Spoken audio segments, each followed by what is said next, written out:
We have gone forth. Look at yourself in the mirror. If you don't like what you see, the violet flame changes it. This is the law of change and transmutation that comes in with Aquarius. Jesus Christ used that violet flame. All who have ever ascended to God have seen the purple light. It has been shown to them. They have claimed it. They have worked with it. What's different about today is that the knowledge of the violet flame is released to the whole world. It is in books.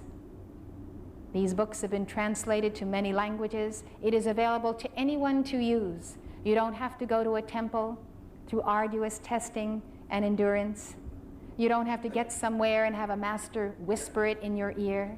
You can hear me talk about it, and then you can go talk about it. You can become it starting right this very second.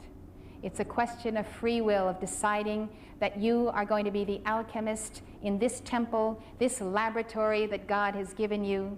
You're going to stand within this temple and say, whatever is here that is limiting me, I no longer accept.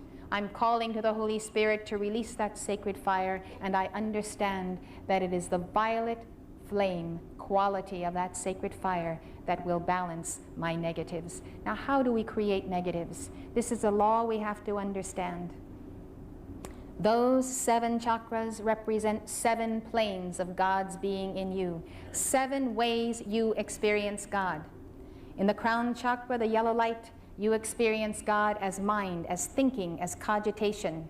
And when you are studying, you're basically centered up in that brain, right? Then when you get really concentrating, what do? A little wrinkle comes on your brow and you're listening intently, and you're also looking maybe at that TV set or maybe at a lecturer or a teacher, and there you are. This is the second plane of God's being you experience, concentration. That's the third eye, and it's the focus of science, music, vision, wholeness, single-eyed vision. If thine eye be single, thy whole body shall be full of light. When you see God as he really is with the third eye, you see perfection for everyone. And in yourself, that light manifests. The third way you experience God is in the science of the spoken word, throat chakra. It's the power of God. And when you speak, you know that you can bless or curse life. You can lift people up with joy, or you can put them down with condemnation. We can do many things with our voices, including convey information or convey untruths. And therefore, the word has power in communication in the world today. That's another place you experience God, and you do feel yourself centered in this area when you are speaking and when you are praying. Next comes the heart chakra, another plane of God's being. This heart chakra is the place where you experience love, divine love, intense love. Love for one another, love for God, and you can feel that love going forth from you.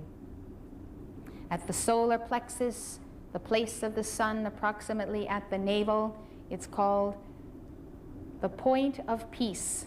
And it is the chakra on which Jesus Christ demonstrated his mastery, and therefore he is called the Prince of Peace. This is where we should experience peace, radiate peace. Jesus said that out of the belly would flow rivers of living water.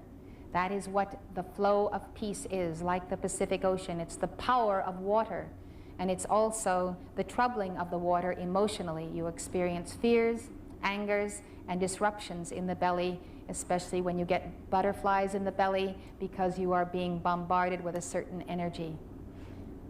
The next chakra down is the one I mentioned earlier. It's the seat of the soul chakra, the place where you experience intuition, your hunches, your gut reactions, a sense of danger. It's communicated to you. You sense that what is below the heart is your subconscious. And it is true, because what we have sown in error that is not of the pure power of Christ does form rings of light around the lower portion of our body. We call it the electronic belt. And this, in a scientific pattern, is where the karma resides in our finer bodies, which are known as the astral body, the mental body, and the etheric body, which mesh with the physical. The base of the spine chakra, the chakra of the Divine Mother, is the sacred fire. It is the life force. This life force is intended to rise upon the spinal altar and to give light and energy to all of the chakras. The crown chakra is the chakra of the Father and of the I Am presence above. As you raise the sacred fire of the base chakra, and as the light of the Father descends, the light of the Mother goes all the way to the crown, united with the Father. The two descend to the heart and to the secret chamber of the heart. And that is the place where the Father, Mother, God give birth to the Christ in you. Now we experience the power of creation and procreation in the base of the spine chakra.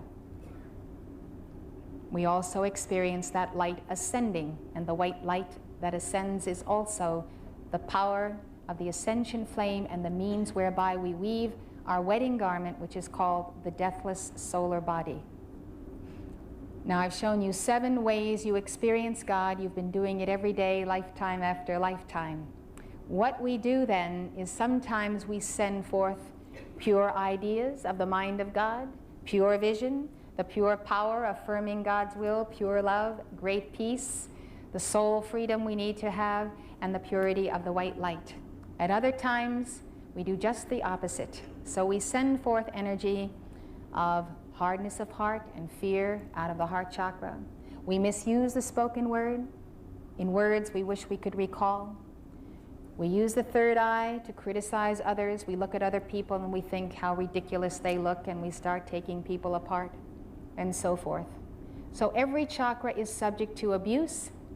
Every chakra is subject to the correct use under the law of God.